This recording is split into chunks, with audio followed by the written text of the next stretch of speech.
Merhabalar, Elif'in mutfağına hoş geldiniz. Bugün sizlere fırın kullanmadan tencerede pamuk gibi yumuşacık sünger kek tarifimi paylaşmak istiyorum. Videomu beğendiyseniz beğen butonuna basmayı ve yeni tariflerimden haberdar olabilmek için kanalıma abone olup zile basarak bildirimleri açmayı unutmayınız. Çırpma kabımın içerisine 2 adet yumurtayı aldım. Üzerine 1 su bardağı 160 gram şeker ekliyorum. Klasik su bardağı kullandım. Köpük köpük olana kadar çırpıyorum. 1 pakette vanilya ekliyorum içerisine. Çırpmaya devam ediyorum. Güzelce çırptıktan sonra üzerine 1 çay bardağı 140 ml süt ekliyorum. 1 çay bardağı 130 ml sıvı yağ ekledim.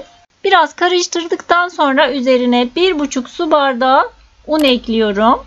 Yani 160 gram un ekledim. 1 paket kabartma tozu ekleyip unum karışana dek tekrar çırpıyorum. Kekimin kıvamını görüyorsunuz. Akışkan bir kıvamda.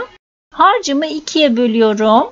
Bir kısmını kenara aldım. Diğer kısmına 2 yemek kaşığı 25 gram kakao ekliyorum. Üzerine 3 yemek kaşığı süt ve 1 yemek kaşığı sıvı yağ ekliyorum ve güzelce çırpıcı ile karıştırıyorum. Her iki kek harcımın kıvamı da eşit olmalı. Kıvamını görüyorsunuz. Ben borcam kalıbımı margarin ile her tarafına gelecek şekilde yağladım. Normal bir yuvarlak borcam da kullanabilirsiniz. Üzerine biraz un serpiştiriyorum. Daha sonra bir kepçe kakaolu harçtan, bir kepçe sade harçtan olacak şekilde kek harçlarımı kalıbıma döküyorum. Daha sonra plastik bir tatlı kaşığıyla videoda gördüğünüz gibi kekin ortasından çeviriyorum, karıştırıyorum hafifçe. Dalga dalga olsun kekim diye. Kalıbımın sığabileceği büyükçe bir tencerenin içerisine bir miktar su aldım. Üzerine kalıbımı yerleştiriyorum. Kek harcının bulunduğu hizaya gelecek kadar su ekliyorum. Daha sonra ocağa aldım. Tenceremin kapağını kapatıyorum. Harlı ateşte kaynayana kadar bekliyorum. Kaynamaya başladı. Üzerine temiz bir mutfak bezini örtüyorum. Kapağımı bu bezle sarıyorum ki buhardan dolayı oluşan damlacıklar kekimin üzerine damlamasın diye.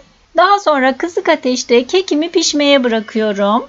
Kekimi ilk 40 dakika kısık ateşte pişirdim. Daha sonra ocağı bir tık açıyorum. Kısığa yakın orta ateşte de bir 10 dakika kadar pişiriyorum. Yani kekimi toplamda 50 dakika pişirdim.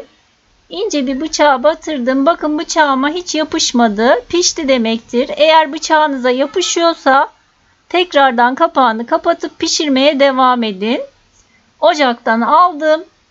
Bir 15 dakika kadar ilk sıcağı bekledikten sonra kalıptan çıkartıyorum. Bakın kolayca çıktı zaten. Tamamen soğuması için bekletiyorum. Yaklaşık bir 20 dakika kadar. Kekim hazır. Üzerine pudra şekeri serpip servis ediyorum. Bakın hem pamuk gibi yumuşacık hem de sünger gibi oldu. Tencerede buharda piştiği için çok daha yumuşak ve lezzetli oldu. Sizlere de denemenizi tavsiye ediyorum. Deneyecek olanlara şimdiden kolay gelsin. Afiyet olsun. Beğeni ve yorumlarınızı bekliyorum. Videomu izlediğiniz için teşekkürler.